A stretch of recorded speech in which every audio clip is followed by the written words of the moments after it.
ഫറവോയുടെ മുൻപിൽ. പുറപ്പാടിൻ്റെ പുസ്തകം 7-ാം അധ്യായം 1 മുതൽ 7 വരെയുള്ള വാക്യങ്ങൾ. ഫറവോയുടെ മുൻപിൽ കർത്താവ് മോശയോട് പറഞ്ഞു, ഇതാ ഞാൻ ഫറവോയ്ക്കു നിന്നെ ദൈവത്തെ പോലെ ആക്കിയിരിക്കുന്നു. നിന്റെ സഹോദരനായ അഹറോൻ നിന്റെ പ്രവാചകനായിരിക്കും.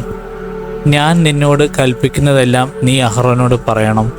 ഫറവോ തൻ്റെ രാജ്യത്തിൽ നിന്നും ഇസ്രായേൽക്കാരെ വിട്ടയക്കുവാൻ വേണ്ടി നിന്റെ സഹോദരൻ അഹ്റോൻ അവനോട് സംസാരിക്കട്ടെ.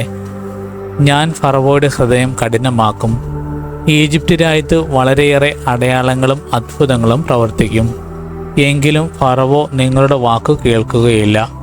എന്നാൽ ഞാൻ ഈജിപ്റ്റിനെ കഠിനമായി ശിക്ഷിച്ച് എൻ്റെ സൈന്യവും ജനവുമായ ഇസ്രായേലിനെ ഈജിപ്റ്റിൽ നിന്നും പുറത്തു കൊണ്ടുവരും.